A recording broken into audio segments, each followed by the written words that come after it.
శ్రీ గణేశాయ నమః. శ్రీ గురుభ్యో నమః. శ్రీ సరస్వత్యై నమః. కృష్ణం వందే జగద్గురుం. సంస్కృత భారతి నవదెహలి. గీతా సోపానం ప్రథమ భాగః. అఖండ విశ్వాసః. మహాభారతయుద్ధం ఆసీత్. భీష్మः కౌరవాణాం సేనాపతిः భూత్వా 8 दिवसान् यावत् भयङ्करं युद्धं कृतवान्. पाण्डवाः तस्य पुरतः युद्धं कर्तुम् असमर्थाः चिन्तामग्नाः आसन्. तथापि भीष्मः पाण्डवेषु एकमपि न मारितवान् इति मत्वा दुर्योधनः खिन्नः आसीत्. अतः सः भीष्मं दृष्ट्वा अवदत्, भोः पितामह, मदपेक्षया पाण्डवाः एव भवतः प्रियाः. अतः भवान् युद्धोऽपि तैः सह क्रीडति, न कमपि मारयति इति. एतत् श्रुत्वा भीष्मः दुःखितः जातः.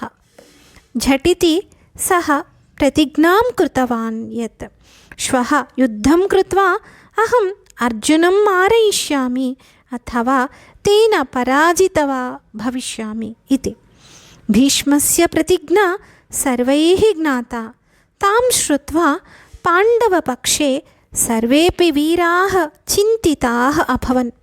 श्रीकृष्णः अपि चिन्तावशात् रात्रौ निद्रां न प्राप्तवान्. भीष्मप्रतिज्ञां ज्ञात्वा अर्जुनः तु नितरां चिन्तितः स्यात् इति चिन्तयित्वा सः तस्य सान्त्वनं कर्तुम् अर्जुनस्य सेनाशिबिरं गतवान्. परन्तु श्रीकृष्णस्य महत् आश्चर्यं सञ्जातं. यतः यदा सः गत्वा दृष्टवान् तदा तत्र अर्जुनः गाढनिद्रायां मग्नः आसीत्. सः अर्जुनम् उत्थाप्य पृष्टवान्, भोः पार्थ, किं भवान् भीष्मस्य प्रतिज्ञां न श्रुतवान् इति. श्रुतवान् इति उक्तवान् अर्जुनः. तर्हि तां श्रुत्वापि कथं भवान् चिन्तितः नास्ति, मृत्युभयात् उद्विग्नः अपि नास्ति इति श्रीकृष्णः पृष्टवान्.